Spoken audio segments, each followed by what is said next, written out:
Hey there, I'm so glad to have a chance to talk a little bit about asking good questions. Today I want to invite us all to explore the kinds of questions we ask ourselves about our life and about life in general. I've heard a lot of people say over the years that our life is only as good or as big as the questions that we ask ourselves. And I would add to that that it also has to do with how we ask ourselves big questions. For example, there's a big difference between why is that happening and why is that happening? The tone and the energy with which we approach questioning life, questioning things that are occurring in our lives can make a huge difference.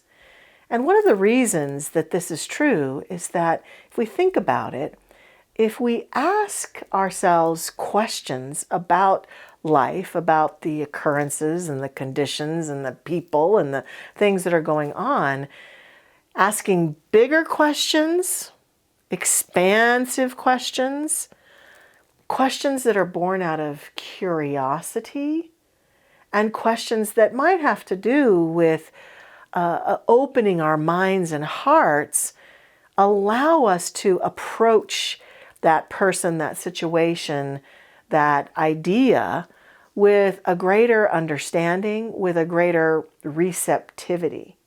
See, that's the difference, isn't it? When I ask questions from my anger, from my frustration, from my sense of disempowerment, it's not that that's bad or wrong, because we all have those feelings.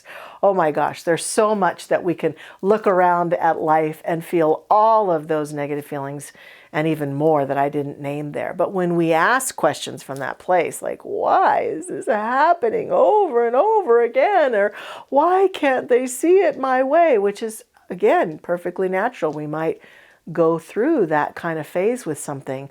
We're stuck.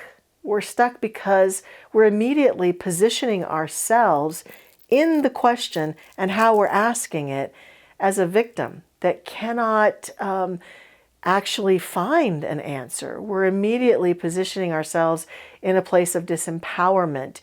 It's almost like we're asking the question, but we're putting the block up. It's saying, I want to know, but I really don't want to know. I want to know, but I can't face it. I want to know, but I'm not smart enough to know. And in this situation, as in most situations with internal dialogue, we get to be right. It just becomes a question of, do I want to be right about that?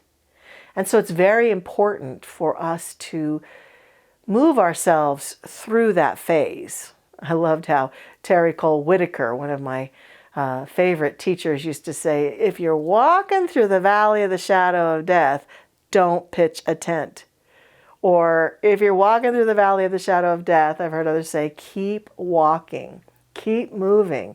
It is absolutely natural and fine to go through that kind of phase with something that's happened to us or some trauma or drama or disappointment. Absolutely.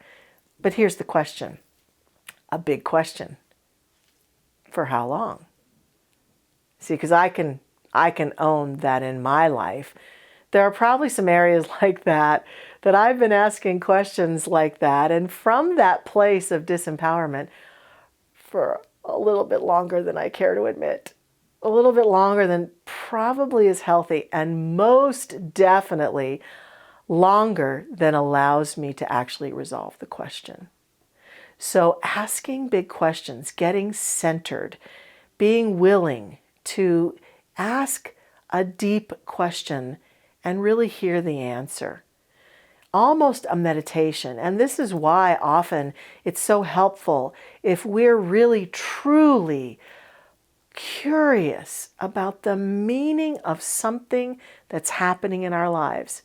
And yes, I've taken metapsychiatry class with the great Dr. Patty Lukenbach. And one of the greatest things I learned in that class is about how why is a futile question. Why, I think, is a question that causes myself and others to become defensive. Why did you do that? Why did you say that? Why are you doing it that way? Just feel how we had caregivers and parents around us that maybe asked us that, teachers who asked us that. And so why is often a futile question because it elicits defensiveness. In that class, we were taught it might be more effective to say, what is the meaning behind that occurrence? That's a really good question. What does it mean? What do I think it means that that person doesn't ever talk to me? What do I think it means that I'm feeling so disgruntled with the state of the world right now? What is the meaning of that for me? What is the meaning of the reality that I keep having the same relationship over and over and having the same experience? What is the meaning of that? That's a powerful, big question. We can ask ourselves for our sense of the meaning, and when we start to unpack some of that meaning for ourselves and start to understand some of the feelings and thoughts that are behind it, and it might be a meditational practice that comes with a journal or a piece of paper where we write down the answers as they pour out of us. Or it might be with a trusted friend, a confidant that we can say, I really want to understand myself better.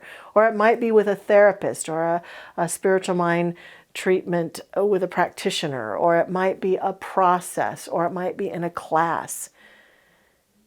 See, a true question that transforms us has at the core of it an understanding that whatever is going on for me, I'm part of that experience, and I'm definitely part of the solution. And to unlock the power of the transformation I'm seeking, I'm going to have to ask myself questions I've never asked myself before. Questions like, how might I be contributing to this? What am I getting out of it being this way? What would it really feel like if I could let it go, or forgive, or stop seeing it this way? These kinds of questions invite deeper thinking. Sometimes they invite deep feelings, and that's okay. Sometimes they lead us to a new thought. And hey, that's what we're all about here. New thoughts, new ideas, new experiences, new lives. Ask big questions and see what happens about some of the things you're most concerned about in life. My experience is wisdom. Wisdom comes. And that's what I love. Wisdom that forwards the momentum of my life. So please join me as we pray about this a little bit. I invite us to just go within and just be still. What a joy it is to feel the call of asking big questions. What is the meaning of my life? What is the truth behind what I see? What is the greater reality seeking to express itself through me? Oh, these questions, this way of contemplating the nature of life itself and the infinite, when we're really in the pocket of that place of receptivity, oh my goodness, the access we have to the deepest wisdom within us, to the deepest wisdom in the universe, it's profound and powerful.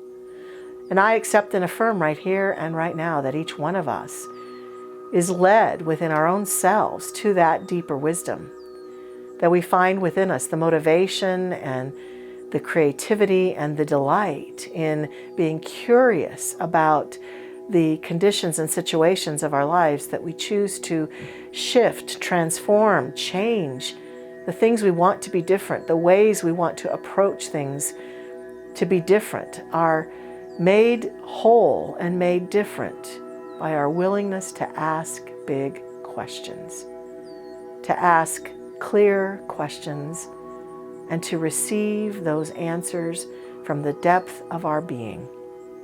Big questions bring big answers. Deep questions bring deep answers. Profound questions bring profound answers. And so right here and right now, I accept and affirm that each of us is open to that bigness in our lives right now, that big receptivity that forwards the momentum of our living, that leads us to greater insight and wisdom, and that helps us to live the life we choose to live. I'm so grateful that this is the truth of us right here and right now, that this is the truth that is revealing itself to us, through us, and as us. And in the confidence and faith and trust of this word and of the law, I simply release this prayer now into the action of that law that makes it so. I let it go. I let it be. It is done. And so it is.